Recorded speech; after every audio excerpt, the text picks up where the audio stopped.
Hello everybody and welcome back to another Ayoto Corporation video. Today, I'm here to look at Squirreltopia, which is a, supposed to be a very difficult platformer that involves cute little squirrels. Now there's two difficulties here. There's play easy and play hard. Easy is checkpoints, which means halfway through the level there's a single checkpoint which sort of saves you from having to replay the entire thing, which is really nice for learning the level. Whereas hard is sort of a more standard sort of Mario, Sonic type thing where you die, you start at the beginning of the level again. Also, it's timed. It's counting up though, so it's more like can you beat your record. Anyway, the game plays alright. I'm just gonna get into a quick level here. There you go. So, this is what a basic level is kind of like. You've got your little squirrel, who's a little cute guy, who you use to beat the platforming, and one thing that's kind of neat is if you die, you actually get a different squirrel. So before I had that blue one, now I got this little pink thing.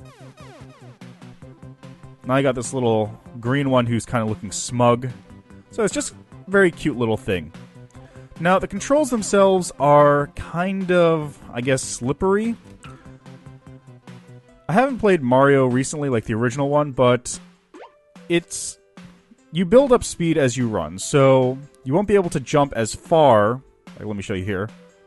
You can't jump as far as if you've built up some speed and have been running already. So I can actually make that jump alone, whereas I definitely would not be able to if I hadn't been running. I've also got these various bounce pads. There's bubbles to help sort of like boost you up, but if you touch them from the side, you die, and if you jump on top of springs, you die. It's basically, like, the level design itself feels sort of like Sonic, but the gameplay is more like Mario, I guess. The difference is that, unlike either of those games, if you die, you don't have, like, a second chance. Like, if I hit that bomb, for example, I just die instantly. I cannot get a second life by collecting rings or acorns, I guess, or by, shrinking down and becoming sort of a smaller, weaker version of myself. I just have one life, and I have to make it through the level on that life.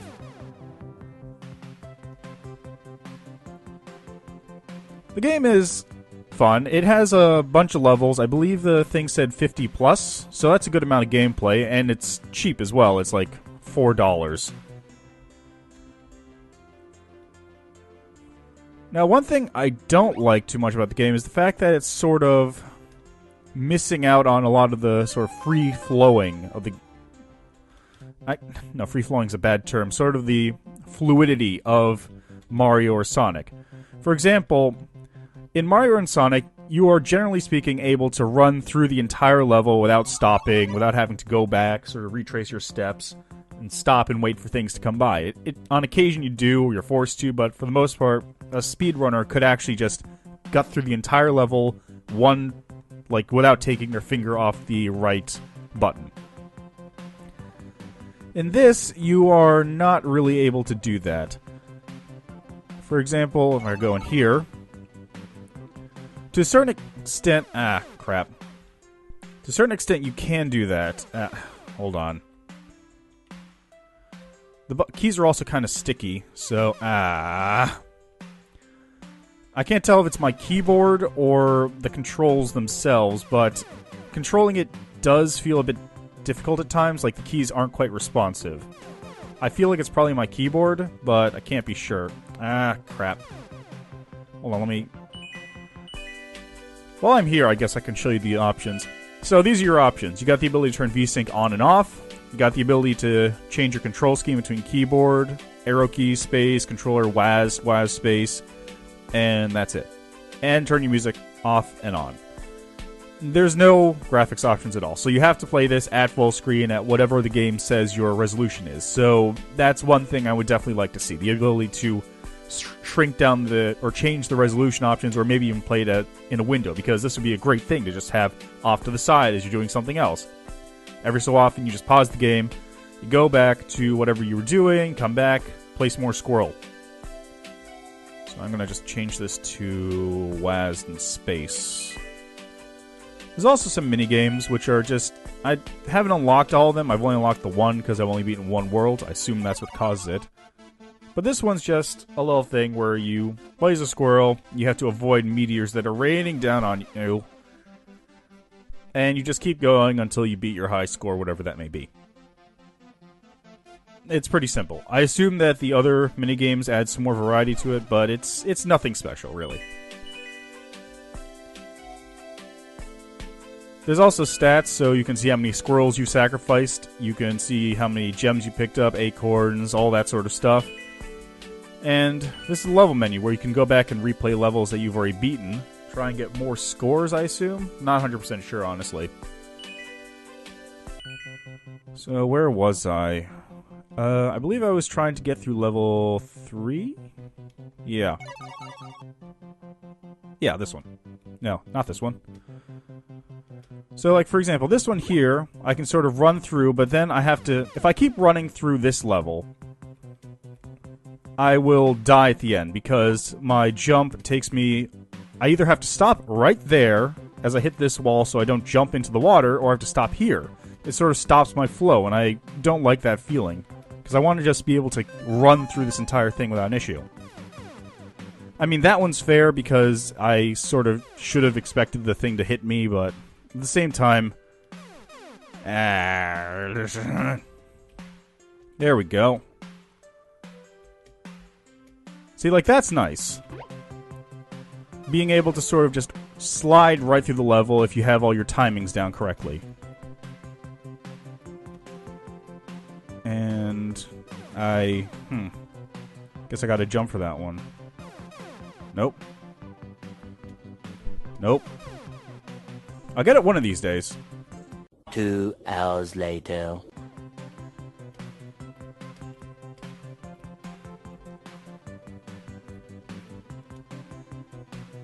Got it. There we go. Okay. So, that's basically how a level would run. That one's pretty well designed because for the most part you can just sort of keep going as long as you're able to keep the momentum going and you can just time your jumps correctly. But it doesn't...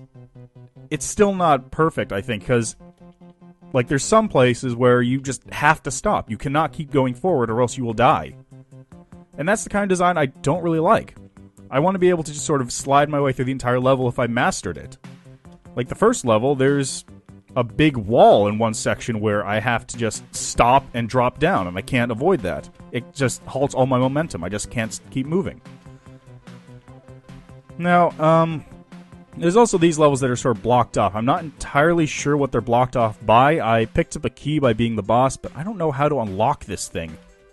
Like, just jumping into it doesn't work, and there's only 4 buttons that you can use at any given time, so I really don't know what to make of it. Speaking of which, there are boss fights. They're sort of gated off by how many levels you beat, so I've beaten 5 levels, therefore I can fight this boss again. He is, a pain.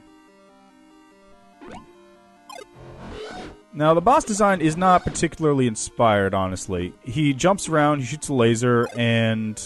Oh, although he is difficult. Like, just because of the fact that I'm not sure exactly where the sort of death hitbox is.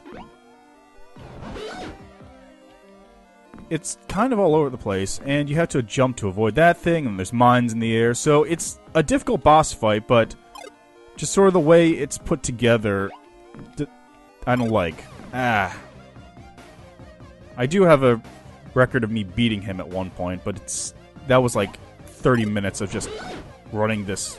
Yeah, see, like, I can't jump onto that little tiny ledge over his helmet, but it's sort of hard to spot. And then if he jumps in the air, I just get crushed. And you can't really control yourself in the air too well because of the momentum thing. So if I go up in the air, I have to hope to God that he doesn't jump into me, because I'm sure as hell not avoiding him.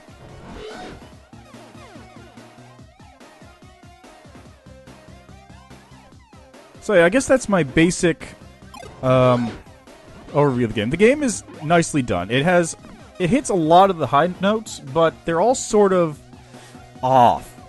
Like the momentum, you can't keep going because there's always things in the way. That's just level design. The boss fight is it's fine, but it's sort of hindered by the lousy controls of the game, which don't really feel too responsive most of the time. Oh, that's a new one. I did not realize I could actually do that. That would have made things easier. Okay. But that's basically the game. It's a hard platformer. Mostly, I feel like it's because of the design of the levels more than anything else. That was actually quite fun. It's the design of the levels and sort of the controls. The controls really feel slippery. Like, you keep moving, and then if I let go, I keep moving like that. So I have to turn around to sort of avoid jumping onto it. And there's a lot of platforms which are sort of like one block wide little things of death.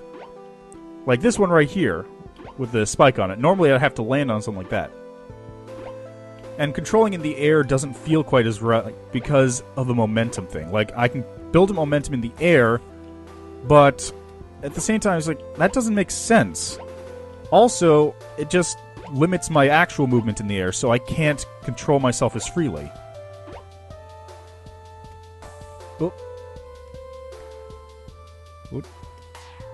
Oh, wow. That's, no, I'm not gonna try that. Anyway, I think that pretty much covers the game. It's alright. It's also really cheap. So if you want to try sort of a Mario-style platformer mixed with sort of Sonic feel, I guess, give this a shot. It's only $4 on Steam. It's probably worth taking a look at. Definitely would like to figure out how to get into these rooms, though. I mean, look at that. That thing right up there. See that? I can't get into that door because I don't have the key to it. That also doesn't make sense. Like, why are there things in the first area which are gated off by the key that I can only get from the boss? Like, and then this level. Why is this one gated off by a key I can only get from the next area? I don't know. The game's alright. It just doesn't feel like it's completed. Like I said, it hits all the high notes, but they're all sort of off.